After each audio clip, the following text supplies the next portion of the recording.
ಮಾನ್ಯ ತಹಸೀಲ್ದಾರ್ ಅವರು ದೊಡ್ಡಗ್ರಹ ಗ್ರಾಮ ಪಂಚಾಯತಿ ವ್ಯಾಪ್ತಿಯ ದೊಡ್ಡಗ್ರಹ, ಕಟ್ಟಿಗನಹಳ್ಳಿ, ಒಡ್ಡಹಳ್ಳಿ, ಕೊಡ್ಡನಹಳ್ಳಿ ತಾಮ್ರ ಹಾಗೂ ಗೋಪದಹಳ್ಳಿ ಎಲ್ಲ ಗ್ರಾಮಗಳ ಗ್ರಾಮಸ್ಥರು ಮಾಡಿಕೊಂಡ ಮನವಿ. ದೊಡ್ಡಗ್ರಹ ಗ್ರಾಮ ಪಂಚಾಯತಿ ವ್ಯಾಪ್ತಿ ಹಾಗೂ ಗೋಪದಹಳ್ಳಿ ಗ್ರಾಮ ಪಂಚಾಯತಿ ವ್ಯಾಪ್ತಿಯ ಗ್ರಾಮಗಳಿಗೆ ಎತ್ತಿನ ಹೊಳೆ ನೀರಾವರಿ ಯೋಜನೆಯಡಿ ಕುಡಿಯ ನೀರು ಒದಗಿಸುವ ಬಗ್ಗೆ ಈ ಮೇಲ್ಕಂಡ ವಿಷಯಕ್ಕೆ ಸಂಬಂಧಿಸಿದಂತೆ ತಮ್ಮ ಮೂಲಕ ಸರ್ಕಾರದ ಗಮನಕ್ಕೆ ತರಬಯಸುವುದೆಂದರೆ ದೊಡ್ಡಗ್ರಹ ಗ್ರಾಮ ಪಂಚಾಯತಿ ವ್ಯಾಪ್ತಿಯ 15 ಗ್ರಾಮಗಳಲ್ಲಿ ಜಾನುವಾರುಗಳಿಗೆ ಕುಡಿಯುವ ನೀರಿನ ಸಮಸ್ಯೆ ಆಗಿದ್ದು, ಸದರಿ ಗ್ರಾಮಗಳಲ್ಲಿ ಅಂತರ್ಜಲ ಮಟ್ಟವು 1200 ಅಡಿಯಿಂದ 1600 ಅಡಿಗಳು ಕೊರೆದರೂ ಸಹ ನೀರು ಸಿಗುತ್ತಿಲ್ಲ. ಅಲ್ಪ ಸ್ವಲ್ಪ ಸಿಗುವಂತಹ ನೀರಿನಲ್ಲಿ ಫ್ಲೋರೈಡ್ ಅಂಶ ಹೆಚ್ಚಾಗಿರುವುದರಿಂದ ಕುಡಿಯಲು ಯೋಗ್ಯವಾಗಿರುವುದಿಲ್ಲ.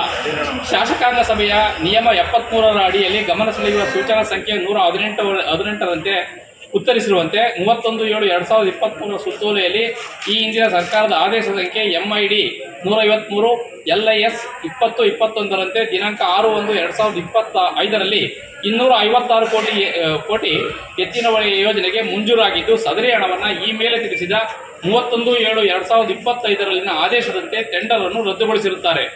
ಈ ಕಾರಣದಿಂದ ಈ ಭಾಗದ ಗ್ರಾಮದ ಜಾನುವಾರುಗಳಿಗೆ ಶುದ್ಧ ಕುಡಿಯುವ ನೀರು ದೊರೆಯದೆ ಜನಗಳು ಮತ್ತು ಚಿಕ್ಕ ಮಕ್ಕಳ ಆರೋಗ್ಯದ ಮೇಲೆ ದುಷ್ಪರಿಣಾಮ ಬೀಳುತ್ತಿದೆ.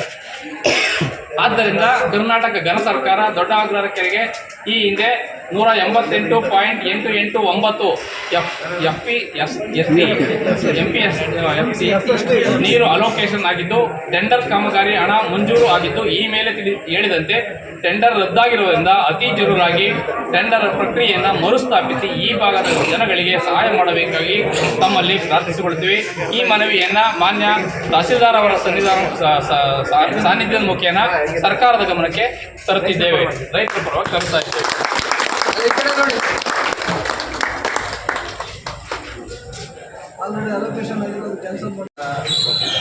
ಗ್ರಾಮ ಪಂಚಾಯತಿ ವ್ಯಾಪ್ತಿಯ ಗ್ರಾಮದ ರೈತರ